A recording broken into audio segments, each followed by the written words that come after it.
રાજકોટમાં જે હત્યાકાંડ થયો તે બાદ અનેક સવાલો ઉઠી રહ્યા છે, પરંતુ જેમની જવાબદારી બને છે એ નેતાઓ પાસે સવાલના જવાબ નથી અને પરિણામે તેઓ ચાલતી પકડે છે। રાજકોટમાં ભાજપના નેતાઓએ પાર્ટીની ફજેતી કરાવી છે।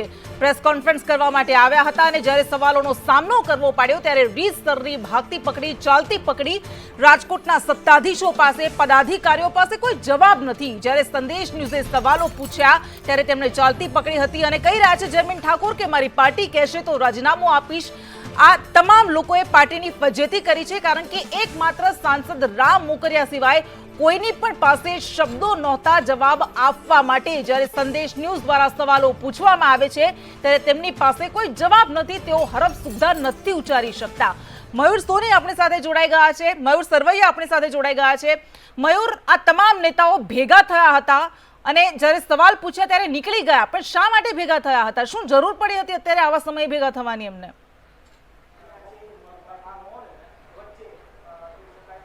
બિલકુલ કૃષ્ણા, 28 લોકોના મોત થયા છે, છતાં પણ આ ભાજપના નેતાઓ જે છે કે તેમના મોઢે મુખ ઉપર એક પણ અત્યારે જે દ્રશ્યો જે છે તમે જોઈ રહ્યા છો કે શાંતિથી બેસીને વાતોના વડા કરવાનો સમય છે, પરંતુ પત્રકારોને જવાબ આપવાનો સમય તેમની પાસે નથી। સવાલો પત્રકારો સંદેશ ન્યૂઝ દ્વારા તેમને સવાલો પૂછવામાં આવ્યા, પરંતુ તેઓ જવાબોથી ભાગ્યા છે। રામ મોકરિયા રાજ્યસભાના સાંસદ જે છે, લોકસભાના ભાજપના ઉમેદવાર પરસોત્તમ રૂપાલા અહીંયા હતા, નૈનાબેન પેઢડિયા જે છે તેઓ અહીંયા છે, ઉપપ્રમુખ જે છે નગરપાલિકાના તેઓ અહીંયા છે, સ્ટેન્ડિંગ કમિટીના ચેરમેન, તમામ નેતાઓ ભેગા થયા હતા અને પોતાની વહીવટો પોતાના જે વાહવાહી કરવા માટે અત્યારે તેમણે પ્રેસ કોન્ફરન્સ કરી હોય, પત્રકાર પરિષદ યોજી હોય તેવા દ્રશ્યો સામે આવ્યા છે। આપણે અંદર જવાનો પ્રયાસ કરીશું, જવાબ મેળવવાનો અત્યારે પ્રયાસ કરીશું તેમની પાસે, કારણ કે તેમની પાસે કોઈ પણ જવાબ જે છે તે જોવા મળી રહ્યા। અંદર અત્યારે મીટિંગનો દોર ચાલી રહ્યો છે, આપ જોઈ રહ્યા છો કે અત્યારે રોકવામાં આવી રહ્યા છે, કારણ કે જે પ્રકારે વાતોના વડા કરવાનો, વાયવાય કરવાનો, પોતાની પત્રકાર પરિષદ યોજવાનો તેમની પાસે સમય છે, પરંતુ જે દુઃખદ લોકો જે છે કે જેમને પોતાના સ્વજનો ગુમાવ્યા છે તેમની પાસે જવાનો સમય નથી। 3 દિવસ વીતી ગયા છતાં પણ પરસોત્તમ રૂપાલા જે છે તેઓ પ્રચારમાં વ્યસ્ત હતા, તેમણે પ્રચારો કર્યા હતા અને પોતાના ઇન્સ્ટાગ્રામ આઈડીમાંથી અત્યારે મીડિયામાં રોકવામાં અત્યારે આવી રહ્યા છે। અંદર જવા નથી દેવામાં, બાઉન્સરો રાખી દીધા છે, પોલીસને અત્યારે અહીંયા ઊભી કરી દેવામાં આવી છે, અંદર જવાની મનાઈ કરવામાં આવી રહી છે, છતાં પણ આપણે પ્રશ્ન અંદર જવા દો તમે, આપ ક્यों नहीं जाने दे रहे हो? क्यों नहीं जाने दे रहे हो? पीछे कर दो। अरे पीछे नहीं, क्यों नहीं जाने दे रहे हो? किसने मना? मीडिया को, मीडिया ने એનું કામ કરવા દો ને। કોને ના પાડી છે? કોને આપને કોને ના પાડી છે જવા દેવાની? કેમ તમે નથી જવા દे रहे? हम मीडिया का जवाब देने की जिम्मेदारी है हमें, तो हमको अंदर जाने दो, इसकी भी जिम्मेदारी है ना, वो भी नेता है ना, तो हमारी भी तो ड्यूटी है। हाँ, तो हम हमारी ड्यूटी कर रहे हैं, हमको अंदर जाने दो। पत्रकार है, इतने लोग पत्रकार तो सवाल पूछेंगे, इतने लोगों की जान गई है, नेता चाय पी रहे हैं अंदर, जब आएंगे ना तब पूछ लेना। नहीं नहीं, वो अंदर बैठे हैं तो हम पूछेंगे। बहस क्यों ना करे सर, बहस क्यों ना करे? 28 लोगों की जिंदगी जोखम में मुके मर गए सब लोग। આપ જોઈ રહ્યા છો કે અહીંયા બાઉન્સરો ઊભી રાખી દેવામાં આવ્યા છે। બીજા દરવાજેથી આપણે જવાનો પ્રયાસ કરીશું, તેમને પ્રશ્ન પૂછવાનો પ્રયાસ કરીશું, કારણ કે વાહવાઈ કરવા પ્રેસ કોન્ફરન્સ કરવામાં આવી હતી અને માત્ર વાહવાઈ કરી રહ્યા હતા। આપ જોઈ રહ્યા છો કે હજુ પણ તેઓ માત્ર બેઠકનો દોર કરવામાં આવતો હોય તેવા નાટકો કરી રહ્યા છે આ ભાજપના નેતાઓ। અહીંયાથી પણ જવાનો પ્રયાસ કરીશું, ત્યાંથી તેમને પૂછીશું શું કહી રહ્યા છે, કારણ કે માત્ર બેઠક કરી રહ્યા છે, વાતો કરી રહ્યા છે, પણ મીડિયાના સવાલ આપવાનો જે જવાબ જે છે તેમની પાસે નથી। આપણે અંદર જઈશું, તેમને પ્રશ્ન પૂછીશું શું કહી રહ્યા છે તેઓ।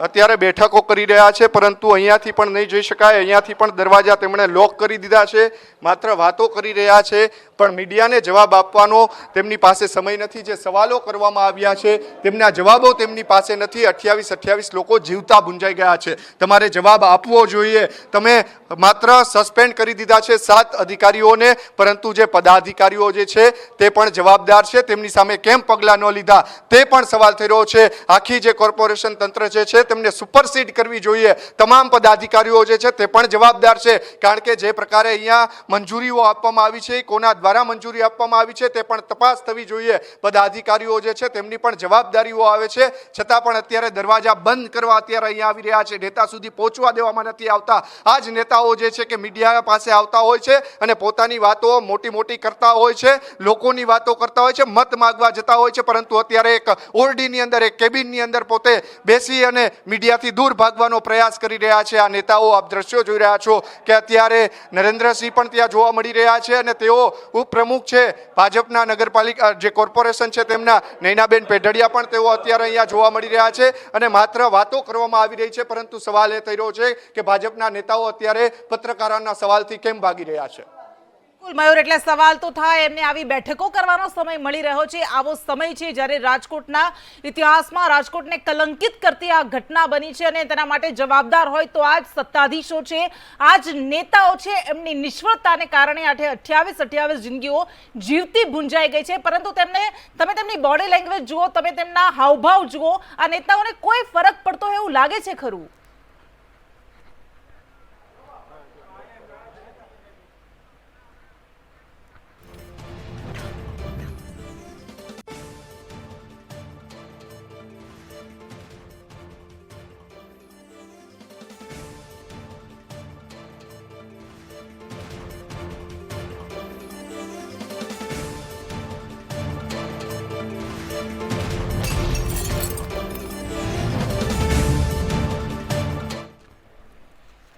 અને આ નેતાઓને તમે જોયા કઈ રીતે માનવીય સંવેદના વગરની રાજનીતિ થઈ રહી છે તેનું સૌથી મોટું ઉદાહરણ છે. લોકો મરતા હોય તો મરે, પરંતુ એમને લોકોની જિંદગી માત્ર ઢોરની જિંદગી જેવી લાગે છે. એમને કોઈ જ ફરક નથી પડતો. લોકો કીડા મકોડાની જેમ મરતા રહે.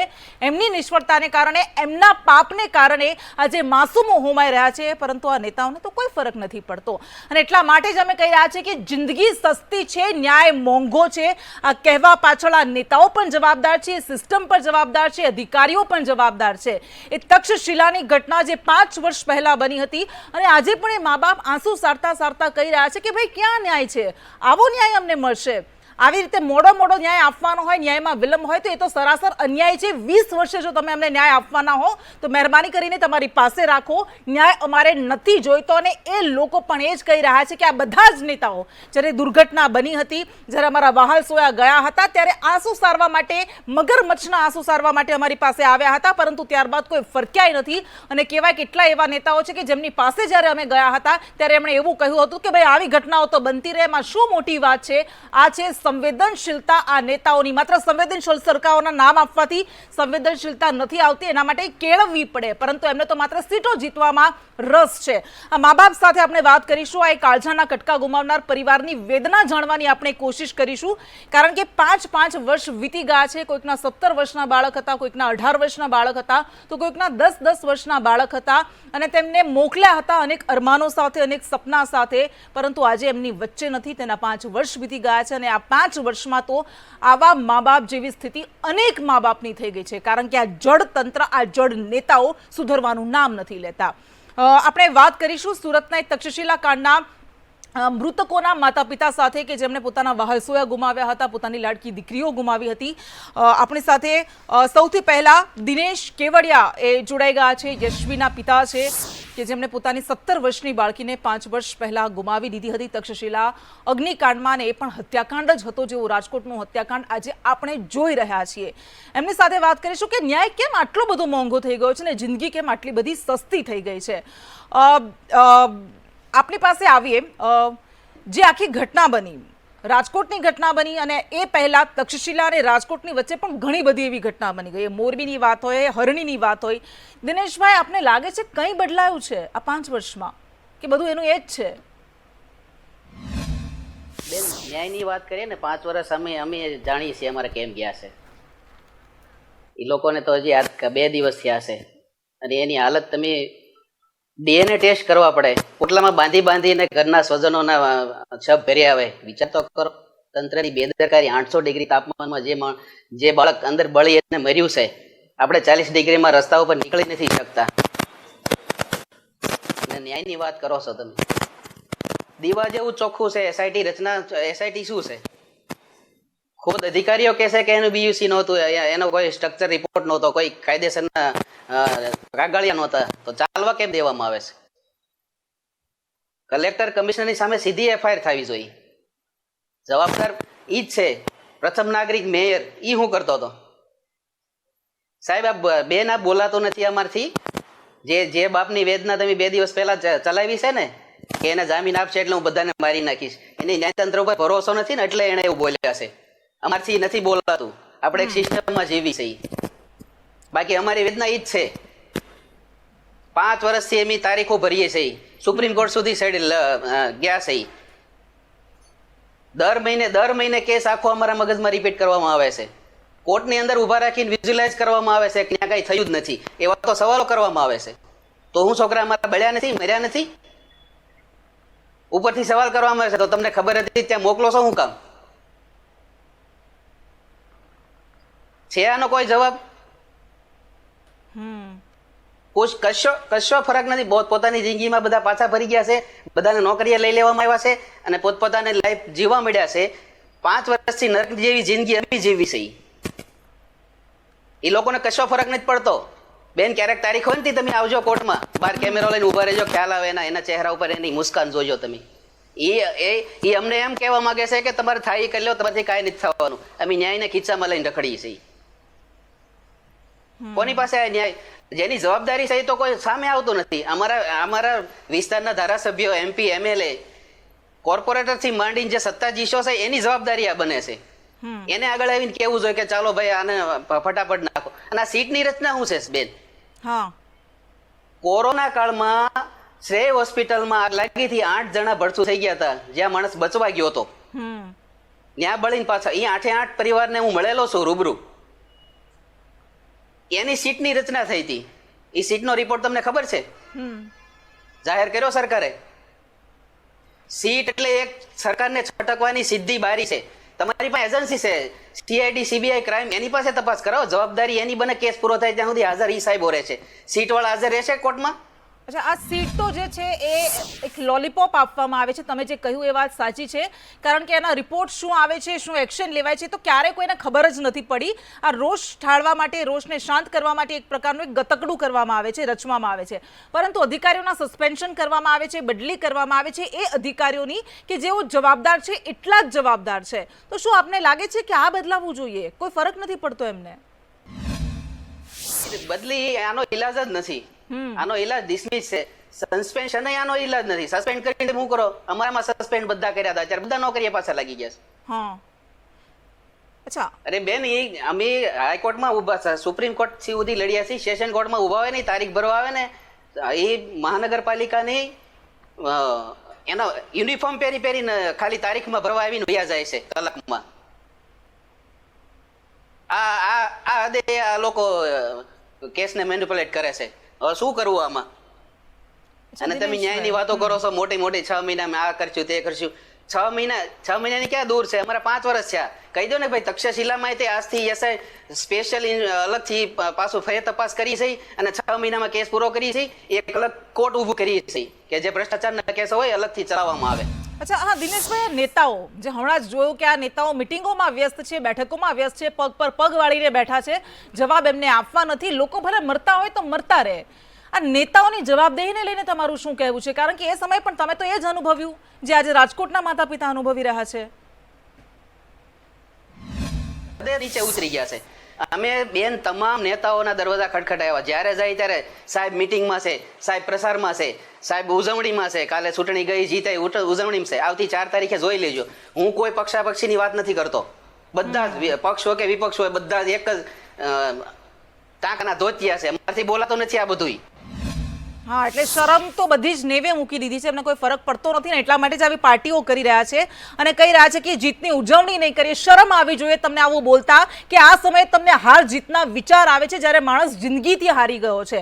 પરંતુ દિનેશભાઈ, આ જ્યારે ઘટના બની રાજકોટની, આ પહેલાં ઘણી બધી ઘટના બની, પરંતુ તક્ષશિલામાં બાળકો હોમાઈ ગયા હતા, જીવતા ભૂંજાઈ ગયા હતા અને રાજકોટમાં પણ કંઈક એવું જ બન્યું છે. તો એ મનોસ્થિતિ કેવી હશે તમારી? એ યાદ તાજી નહીં થતી હોય આવી ઘટનાઓથી? જેના ગયા હોય એને ખ્યાલ હોય ને. સ્વજનો ગુમાવ્યો હોય એને પૂછી જોજો. મારી એકની વાત નથી, હજારો માણસો રોજ મરતું હોય છે રસ્તામાં. કોને શું મળી જાય છે? અમારા ઘરે અમે કોઈ કોઈ કોઈ પ્રસંગ કોઈ તહેવાર ઉજવી નથી શકતા એનું કારણ છે એની તસવીર અમારા ઘરે લાગેલી હોય છે. અમે ક્યાંથી ક્યાં દિવાળીમાં અમે ક્યાં અમે દીવો કરીએ? સાચી વાત છે. હસતી ખેલતી રમતી છોકરી હોય તમે ટ્યુશને મોકલી છે અને સાંજે ગાંસડીમાં બાંધીને તમે એમ કહો આલ્યો તમારો મૃતદેહ, એટલે સમજો છો હું બધા? આપણી પાસે કોઈ બીજી સિસ્ટમ નથી. આ કાંઈ ફોન કંપની નથી કે આપણે બદલી લઈ. એક જ સરકાર છે, એક જ ન્યાયપાલિકા છે. અમારે જવું કોની પાસે? તો પછી કોઈ પણ બાપ હોય એમ જ કે હવે મારું બધું વર્ષો લૂંટાઈ ગયું છે, હવે એ બહાર આવશે એટલે હું માની નાખીશ, મને જેલમાં પૂરી દો. હવે આ નહીં સુધરે તો આ થશે, આ નહીં સુધરે તો આ મજબૂર કરે છે. અમને કોઈ શોખ નથી આ બધી વસ્તુ બોલવાનો. આ 5 વર્ષે અમે અત્યારે અમારું બધું તાજું થઈ ગયું. અમને એમ થયું કાલ જ અમારો બનાવ બન્યો છે. આ હાલતે પાછા અમે આવી ગયા છે ત્યાંના દ્રશ્યો જોઈને. માત્ર ચહેરા બદલાય છે, આંસુ તો એમના એમ જ છે, ઘટનાઓ બદલાય છે, પરંતુ નેતાઓ એના એ છે. દિનેશભાઈ, આ 5 વર્ષમાં તમને લાગે છે કે કંઈ બદલાયું છે? સાહેબ, મારી દીકરીનો ફોન આવ્યો હતો 4 વાગે કે અહીંયા આગ લાગી છે, તમે આવો. છેલ્લે સુધી હું ત્યાં સ્થળ ઉપર પહોંચ્યો ત્યાં સુધી મારો ફોન ચાલુ હતો.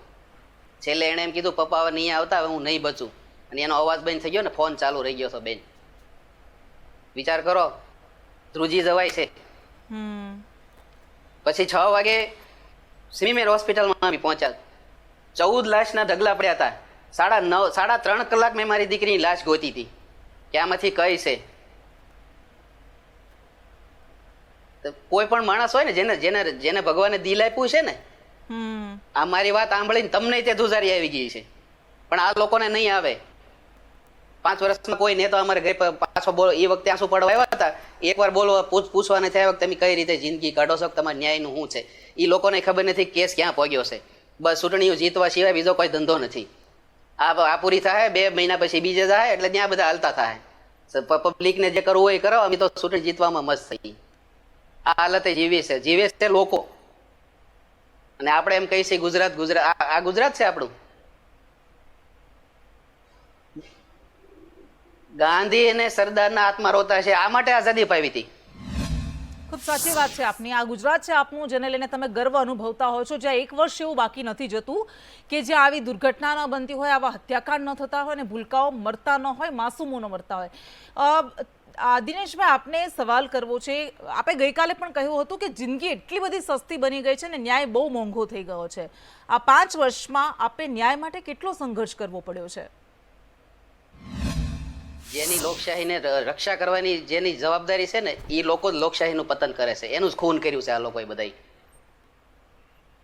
તાત્કાલિક જેને જવાબદારી હોય એને જેલમાં નાખો, એની સામે સીધી એફઆઈઆર કરો ને. આ સીટબીટ શું છે? ક્રાઇમ બ્રાન્ચ છે, સીઆઈડી છે, સીબીઆઈ છે, તમારી પાસે બધી જ મશીનરી છે. કોર્ટો તમારી છે, સ્પેશિયલ કોર્ટો ઊભી કરો ને. અમે ડે બાય ડે ની અરજી નાખેલી છે, એની તારીખ ઉપર તારીખ આપ્યા કરે છે. અમને તારીખ નથી દે, સુનાવણી નથી થતી હાઈકોર્ટમાં. ન્યાયતંત્ર ઉપર અમને હજી ભરોસો છે. હું એમ નથી કહેતો કે ભારતનું ન્યાયતંત્ર નહીં કામ કરે, પણ 20 વર્ષે ચુકાદો આવે, વિચાર કરો તો એ હું ન્યાય છે? અમારામાંથી અડધા વાલીઓ નહીં રહેવા ને આરોપીઓ નહીં જીવતા હોય, ત્યારે ચુકાદો આપો તો એ અમારે એ અન્યાય નથી? તો પછી એક બાપ બોલે જ તે કે આ બહાર નીકળશે એટલે બધાને મારી નાખશું અમે, કારણ કે એ સીધો રસ્તો એ છે ન્યાય લેવાનો. અને આ લોકતંત્રને ભાંગવા બેઠા છે આ બધા. જો આવું બન્યા કરશે તો લોકો કાનૂન પોતાના હાથમાં લેવા મળશે. હા, અને અમે બેન 2 દિવસ બહાર જાય ને તો અમારા ઘર ચલાવવું કેમ મુશ્કેલ પડી જાય છે. એ છતાં અમે 5 વર્ષ સુધી લડીએ છીએ, હજી લડી, અને વિશ્વાસ છે કે ગમે ત્યારે ન્યાય થશે. અને અફસોસ કે આ તંત્રને, આ નેતાઓને, આ પદાધિકારીઓને જિંદગીની કિંમત નથી સમજાતી અને માતા પિતાના આંસુઓની કિંમત નથી સમજાતી. ગ્રીષ્મા નામની એક 17 વર્ષની દીકરી કે જે 5 વર્ષ પહેલા તક્ષશિલા કાંડમાં આવી જ રીતે મૃત્યુ પામી હતી, એ ગ્રીષ્માના માતા વિલાસબેન આપણી સાથે છે અને એમની સાથે આપણે વાત કરીશું. વિલાસબેન, રાજકોટની આ ઘટના બની, ઘણા બધા માતા પિતા કહી રહ્યા છે કે અમને એવું લાગ્યું કે અમારી સાથે પુનરાવર્તન થઈ રહ્યું છે, અમારા બાળકો જાણે હોમાઈ રહ્યા છે, એવો અહેસાસ અમને થયો. આ કડવી યાદો અમે નથી વાગોળવા માંગતા, પરંતુ આવું બનતું રહે છે. શું વીતે છે મા પર જ્યારે આવું બને છે, આવી ઘટનાઓ આવે છે ત્યારે? દીદી, આજે અમારે આજે અમારે તાજું થઈ ગયું છે દીદી, અમારા 22 પરિવારોનો આંખોમાં આંસુ નથી સુકાતા. બોલો, અમને એમ જ લાગે અમારું તાજું જ છે, કારણ કે માં એક માં જ હોય છે ને. અચ્છા, પણ કોઈ ફરક પડે છે ખરો? માં છે, માની વેદના એ કોઈ સમજી નથી શકવાનું એ માં સિવાય, પરંતુ કોઈ ફરક પડે છે ખરો? આપને લાગે છે કે કોઈ ફરક પડ્યો છે? ગુસ્સો તો ઠીક, પણ એની ફરજમાં જે આવે ને એ ફરજ એ લોકોને બજાવવી જોઈએ. ત્યારે એકવાર શીશો પાડીને તક્ષશિલા માટે મેં રાડો નાખેલી કે આ બનાવ એકવાર બન્યો, હવે બીજી વાર બનાવ ન બનવો જોઈએ. તો શું કામ બીજી વાર પણ બનાવ બની ગયો ને? ત્યારે મેં શીશો પાડીને રાડો નાખેલી. ત્યારે કોઈએ જવાબદારી નહોતી લીધી કે હવે આ બીજી વાર નહીં બને એમ. અત્યારે એક પણ વાલીના આંખમાં આંસુ નથી સુકાતા. અત્યારે અમારે તાજું થઈ ગયું છે, બોલો. અને 5 વર્ષથી તો અમે ધક્કા ખાઈએ છીએ. તક્ષશિલા આર્કેડમાં અમે શ્રદ્ધાંજલિ આપીએ છીએ મહિને ને મહિને.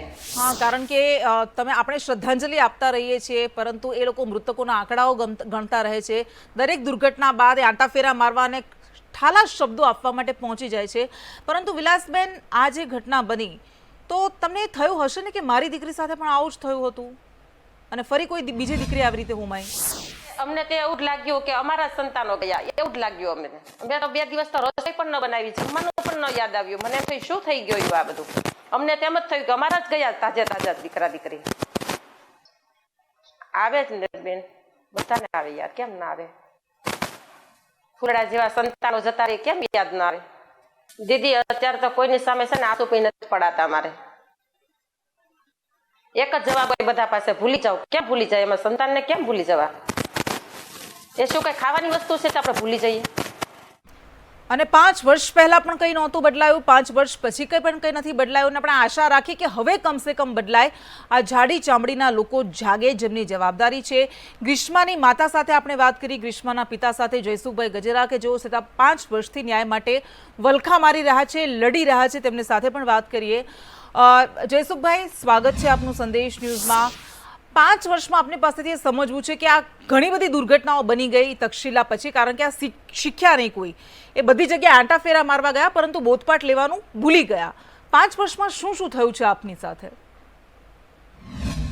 જ્યારે કિશનાબેન આ બનાવ બનેલો હતો ને, ત્યારે તત્કાલીન મુખ્યમંત્રી વિજયભાઈ રૂપાણી ખુદ અહીંયા આવેલા હતા. અને એના પછીના કેડરના બધા નેતાઓ, મેયર કે બધા જ MLA, સંસદ સભ્ય, ત્યારે એ લોકોએ સ્ટેટમેન્ટ આપેલા હતા કે આના કોઈ પણ કસૂરવાર હશે કોઈને છોડીશું નહીં, સજા નહીં કરીને તમામને અમે સજા કરીશું. ખુદ પોલીસ કમિશનર કચેરીએ પણ એમ કીધેલું કે વાલીઓ ધરપત રાખે, આના જે પણ કસૂરવારો હશે એ તમામને અમે સજા કરીશું. અને એ લોકોના વિશ્વાસમાં આવીને અમે, જ્યાં એક જાતનો વિશ્વાસ હતો કે 22 છોકરા ગયા છે તો આ લોકો કંઈક તો કરશે જ એમ. અને ચારે તરફથી એક લાગણીનો પ્રવાહ બી હતો, અમારે સંવેદના બી હતી, અને માહોલ એટલો ઉશ્કેરાયેલો હતો. તો એક અંદરથી એવો વિશ્વાસ હતો કે 22 જો હોમાઈ જતા હોય તો તંત્ર કાર્યવાહી કરે જ. પણ જેમ જેમ સમય ગયો, તપાસ અધિકારીની તપાસ કરવાની ગતિ ધીમી પડી ગઈ. એ એક અંશે બંધ પડી ગઈ, ત્યાં ને ત્યાં ઊભી રહી ગઈ. અને અમે જ્યારે એમને મળવા ગયા તો કે તમે મારા પર કેસ દાખલ કરી શકો છો, હવે હું આનાથી એક ડગલું પણ આગળ નહીં વધું. આવા શબ્દો કહ્યા તમને? તપાસ અધિકારીના ખુદના હતા. ત્યારે તપાસ અધિકારી RR સરવૈયા સાહેબ હતા, ક્રાઇમ બ્રાન્ચમાં. આ તપાસ ક્રાઇમ બ્રાન્ચમાં સોંપેલી હતી તક્ષશિલાની. અને ખુદ રાજ્ય સરકારના સચિવ મુકેશ પુરી તે સમયે અહીંયા તપાસનો અહેવાલ લેવા માટે આવેલા હતા.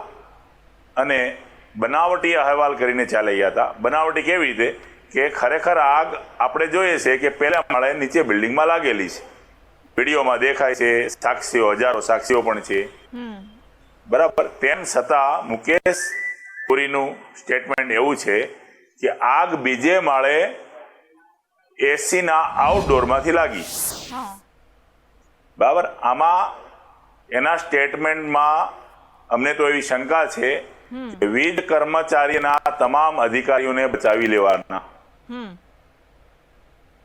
ત્યારબાદ FSL નો રિપોર્ટ આવ્યો, એ મેં વાંચ્યો.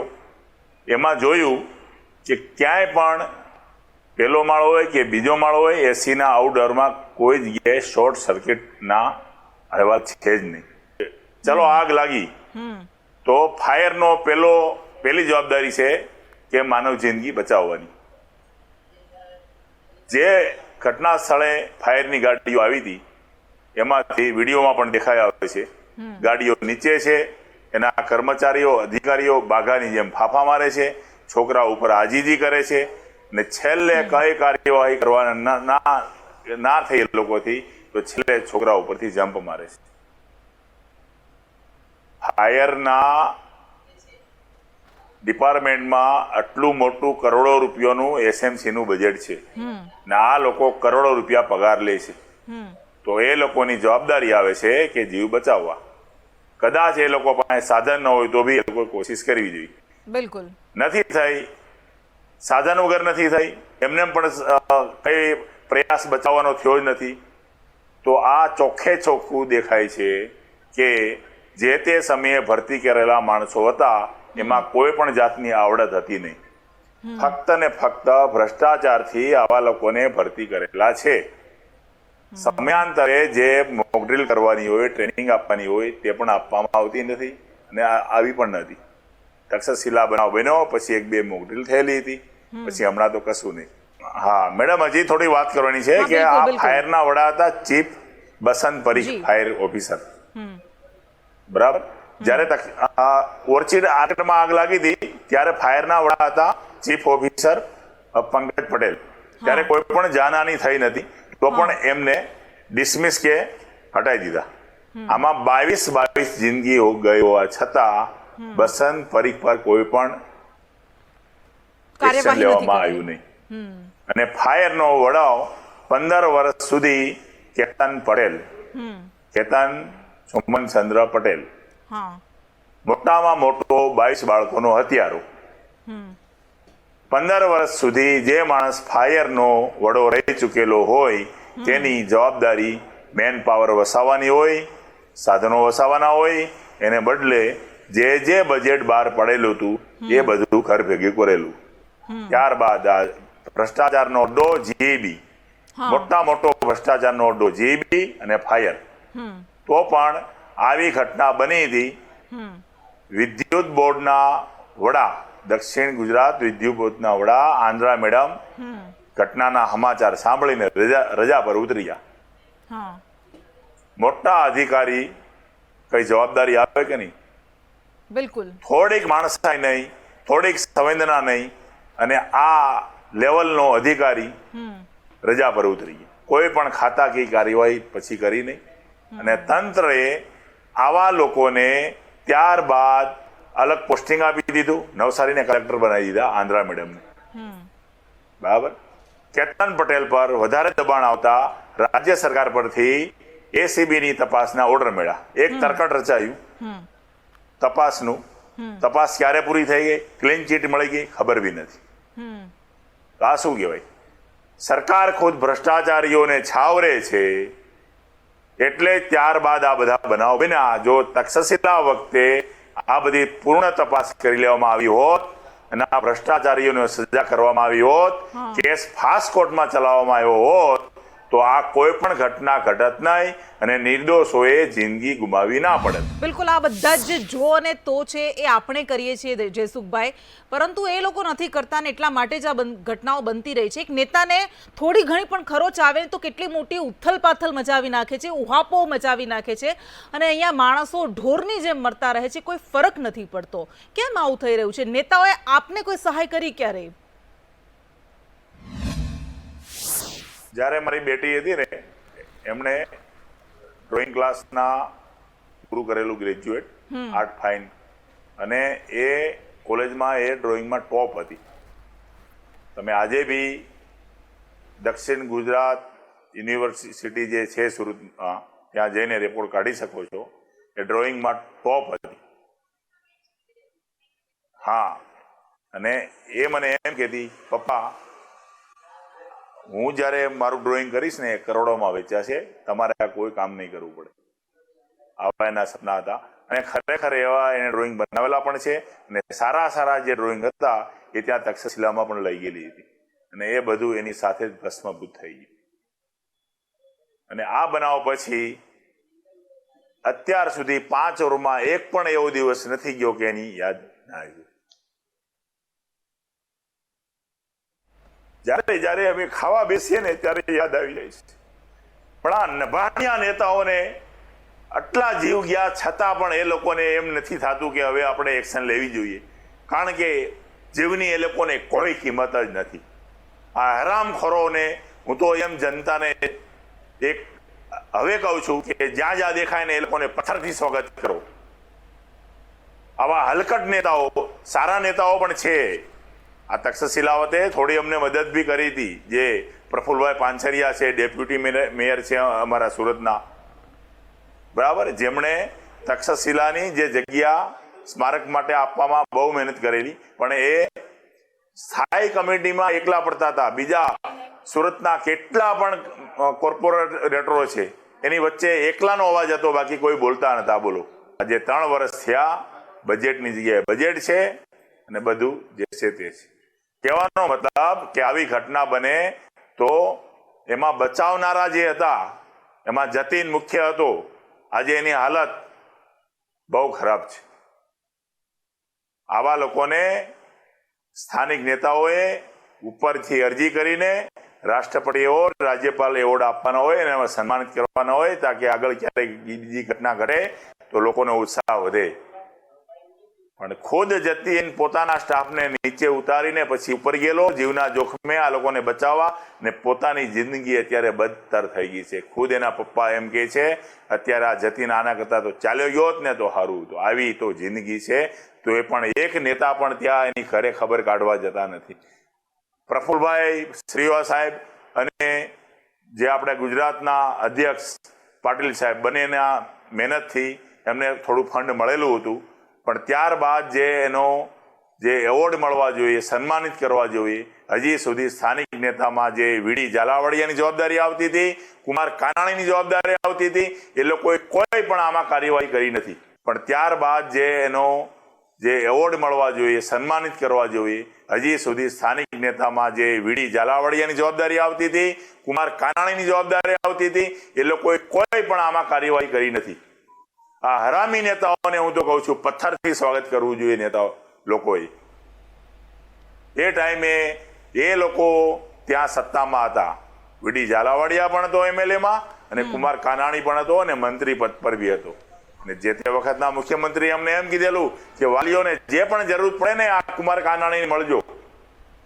પણ આ હરામી નેતા એ હરામ છે. એકવાર બી જો અમને એક શબ્દ બી આમાં બોલ્યો કે મદદ કરી હોય.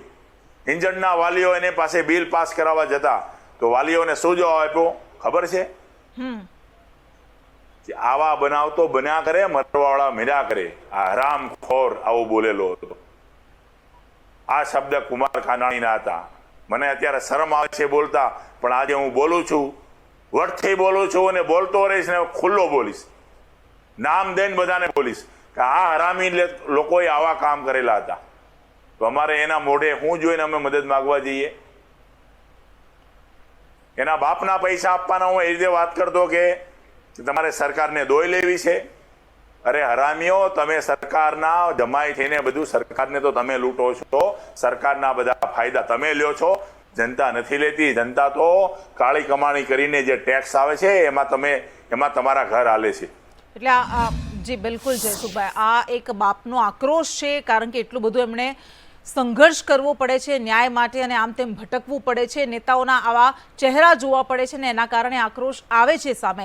દક્ષાબેન ખુશાલી નામની 17 વર્ષની એક દીકરી હતી, એમના માતા છે કે જે દીકરી પણ આવી જ રીતે મૃત્યુ પામી હતી કમોતે. દક્ષાબેન આપણી સાથે જોડાઈ ગયા છે. દક્ષાબેન, જ્યારે આવી ઘટનાઓ બને છે ત્યારે કેવી પીડા થાય છે? કારણ કે તો વારંવાર બનતું જ રહે છે. પીડા તો એક માતાની તમને શું ખબર હોય બેન, પીડા શું હોય માતાની. જે હરણીકાંડ થયો વડોદરામાં, પેલું પાછું પુલ તૂટ્યું આપણે મોરબીમાં, હા, એ બધા બનાવ બન્યા ને ત્યારે તો થોડુંક એમ આમ ઓછું દુઃખ તો હતું જ, પણ એમ કે અમારું એટલું બધું યાદ નહોતું આવતું. પણ જે આ ઘટના બની ને ત્યારે અમને બહુ અમારું બધું તાજું થઈ ગયું અને એમ જ થઈ ગયું કે આ ઘટના અમારી બની ગઈ એમ. 3 દિવસ થયા આ ઘટના બની ને ત્યારના અમે 22 બાળકોના પરિવારજનો રાતે સૂતા નથી, નથી જમતા કે નથી કોઈ જાતનું ચેન પડતું, કેમ કે એમ જ લાગે છે કે આ ઘટના પાછી અમારા બાળકો સાથે રિપીટ થયેલી છે. અમે અત્યારે સમજીએ છીએ કે એ બાળકોના માતા પિતાની શું હાલત હોય. 5 વર્ષ પહેલાં જે હાલત અમારી હતી ને એ આજે એ બાળકોના માતા પિતાની હશે. બેન બહુ જ બદલાઈ ગયું જીવન. તો મારું ખુશાલી, મારી દીકરીનું નામ ખુશાલી હતું. જે જીવનમાં હતી ને ત્યાં બધી ખુશાલી હતી, એ જતી રહી તો બધી ખુશાલી જતી રહી. હવે કોઈ જીવનમાં જીવવાનો કોઈ શોખ કે કોઈ એમ એવું છે જ નહીં કે હવે જીવન જીવીએ. આ તો બસ જિંદગી કાઢીએ છીએ કે નાના બાળકો, એક બાળકો હજી પાછળ છે ને એના માટે જીવીએ છીએ. હવે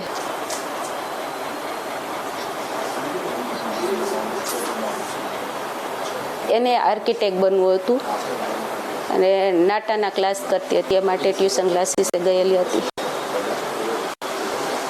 હા, બહુ મોટા ઊંચા સપના હતા એના કે હું તો આવું મકાન બનાવીશ, આવો બંગલો બનાવીશ, ચમચીથી માંડીને ટોટલી વસ્તુ બદલાવી નાખીશ ઘરમાં. મમ્મી તું જોજે ને, હું એટલી મોટી નોકરી કરીશ ને કે હું બધું, મારે કાંઈ પણ કામ નહીં કરવું પડે. હું નોકરીમાંથી આવીશ ને સોફે બેસીશ તો પાણી માગીશ તો પાણી આપીશ, ચા આપીશ, એટલી નોકરાણી રાખીશ, એટલી મોટી નોકરી કરીશ. તમારે પપ્પા કાંઈ કામ નહીં કરવું પડે, ભાઈને હું એટલો ભણાવીશ. બિલકુલ, આ જે આખું જીવન બદલાઈ ગયું છે આપનું, કારણ કે ઘણા બધા સપના હતા ખુશાલીના. આપે કહ્યું કે ખુશાલી ગઈ એટલે મારી ખુશાલી પણ જતી રહી છે. દક્ષાબેન, કોઈ માં એવું ન ઈચ્છે કે આવી રીતે બાળકીને વિદાય આપવી પડે, દીકરીને વિદાય આપવી પડે? વિદાયની વાત તો બેન તમે કરવામાં છે, કેમ કે એ વિદાય તો બહુ અઘરી જ હતી. એ વિદાય તો કોઈ માતાની માં કરવી પડે. હું ભગવાનને એટલી પ્રાર્થના કરું કે આવડી દીકરી થઈને કોઈ દિવસ તમે ભગવાનને કઈ લઈ નહીં લેતા. એ વિદાય તો અમે પણ 5 વર્ષમાં કોઈ દિવસ યાદ નથી કરતા. બહુ અઘરું છે.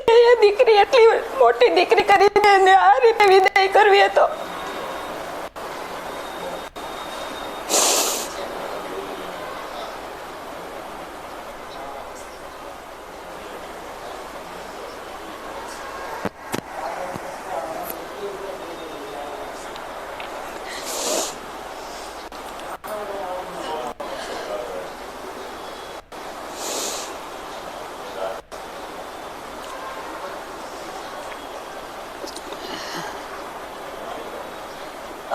બસ અમને જલ્દીથી જલ્દી ન્યાય અપાવો અને આ રીતના કોઈ ઘટના બને ને એટલે 6 મહિનામાં, વર્ષ દિવસમાં એ લોકોને ન્યાય અપાવો, એટલે કે બીજી વખત આ ઘટના ન બને. બિલકુલ. તક્ષશિલા ન બને, રાજકોટમાં જે આ ઘટના બનેલી છે ના બને. અત્યારે અમે આ ઘટના બની ને 4 દિવસ થયા એટલે અત્યારે બહુ બધું અમારા બાળકો અમને બહુ યાદ આવે છે. આ બધું અમને નજરે દેખાવા માંડ્યું કે આ રીતના અમની તક્ષશિલા સળગ્યું હતું, અમારા બાળકો આ રીતે નીચે ઉતાર્યા હતા, અમારા બાળકો હોસ્પિટલે હતા ત્યાં અમે ત્યાં ગયા હતા, એવું બધું રિપીટ થવા માંડ્યું છે.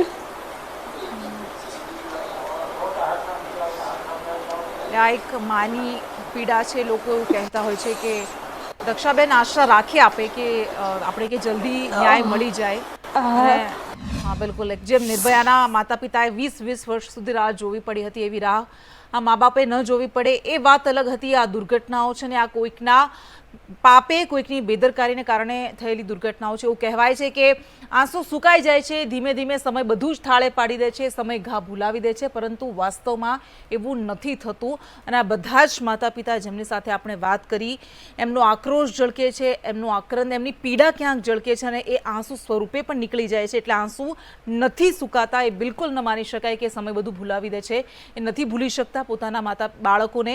એ કહે છે કે દર તહેવારે અમને અમારા બાળકો યાદ આવી જાય છે. અમે કેવી રીતે તહેવાર મનાવીએ કે જ્યારે સામે એની તસવીર લટકતી હોય અને પરિણામે એ એક જ વાત મૂકી રહ્યા છે, એક જ માંગ કરી રહ્યા છે કે અમને ન્યાય મળે, ન્યાય એટલો મોંઘો ન થઈ જાય કે અન્યાય જેવો લાગે. અને આપણે પણ બસ એ જ આશા રાખીએ કે આમથી તેમ એમને ભટકવું ન પડે, ન્યાય અપાય. અને જો ન્યાય મળશે તો જ વાસ્તવમાં આવી ઘટનાઓ બનતી અટકશે. એ ન્યાય આવી રીતે ઘટનાઓ બન્યા બાદની પણ વાત છે અને એ એક ડર ઊભો કરવાની પણ વાત છે કે જેના કારણે એ પાપીઓ જે થોડા પૈસાની લાલચમાં લોકોના જીવ લેતા ખચકાતા નથી, એમનામાં પણ ડર ઊભો થાય.